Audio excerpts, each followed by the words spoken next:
Teersa. I want to know Rost's story. Why he was made an outcast.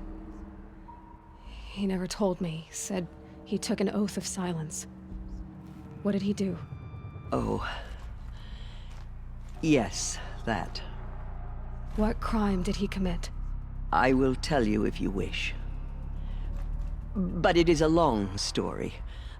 Are you sure you want to hear it now? Of course I want to hear it. Tell me. Rost never committed any crime. He was an outcast by choice. What? What do you mean? Many years ago, before the derangement, before the Red Raids, a band of murderous outlanders, 12 in number, struck without warning. At Mother's Vigil, they took hostages, and then pressed on, headed for Devil's Thirst. Mother's Vigil? Where's that? You would know it as the Forsaken Village, near the Karja border. But at the time, many families lived there. Rost's was one of them. His mate was killed fighting the Outlanders, and his daughter was among those taken hostage. His daughter? What was her name? Alana. She was just 6 years old. Nora Braves couldn't stop 12 Outlanders? Or rescue the hostages? It was quite impossible. We outnumbered them, but every time a Brave came within bowshot, the Outlanders killed a hostage. What did they come here to do? That was never discovered. We couldn't track closely enough to observe them. We know they camped beyond Devil's Thirst for 2 days. There were reports of strange noises. And then, as suddenly as they came, the Outlanders made their way back to the border and disappeared. What happened to Rost's daughter? She was killed? Rost was one of the Braves who tracked the Outlanders, keeping his distance. There were 6 hostages still alive when they reached the border, Alana among them. Rather than release them, the Outlanders slit their throats and left the corpses just across the border, mocking us. Why? Cruelty. They knew the faithful Nora would not leave the sacred land to collect the bodies, let alone pursue them. They thought themselves safe from our vengeance. Are you saying that Rost went after them? That he became an exile? No. Rost was beside himself with grief, but even so, he would never have broken taboo. Then what did he do? He called upon the most terrible and secret rite of the Nora tribe. He begged to be made a Death Seeker. A Death Seeker?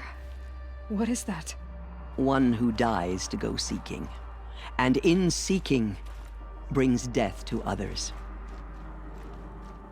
The ritual drags the spirit from one's body, releasing it to All Mother's care. The heart beats, the mind thinks, but the spirit has moved on. I don't understand. Rost went after the Outlanders, but his spirit never left. It remained here with All Mother. He gathered the bodies of the slain and returned them. And then he set out in pursuit, not as an exile, but a weapon of vengeance. A barbed arrow shot from a bow, never to return. But Rost did return. Yes. A full year later, and terribly wounded. He collapsed at the border of the sacred land. A hunting party came upon him. He was delirious, in agony. By law, he should have died where he lay.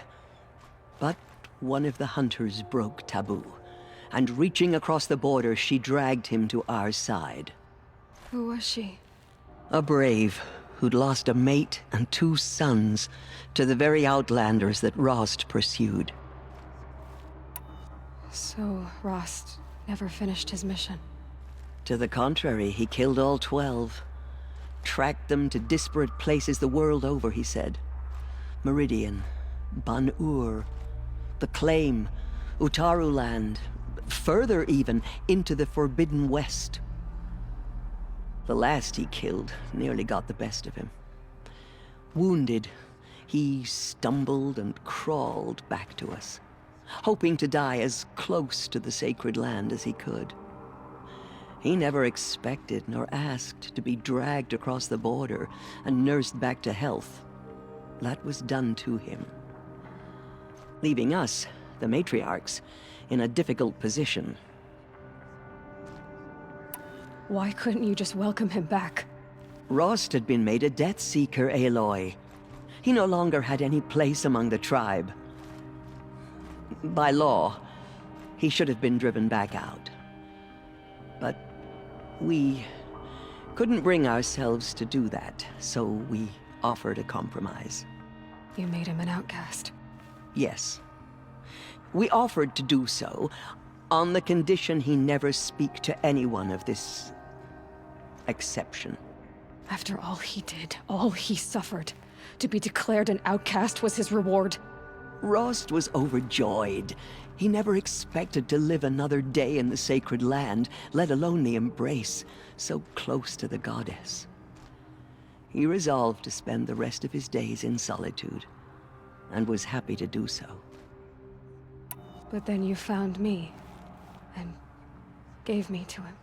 Yes. Another compromise. The matriarchs feared you, and would not let you be raised by the tribe. And so we turned to Rost. I knew that he would take care of you, bring you up, teach you to worship All-Mother and respect the ways of the tribe. He certainly tried anyway. You took a man who'd lost his daughter and made him raise an infant girl? Doesn't that strike you as callous? I'm inclined to think the course of events has shown the wisdom of our choice. And I'm quite certain that from the moment he laid eyes on you, he saw you as a gift, and never a burden. All right, Teersa, that's quite a story.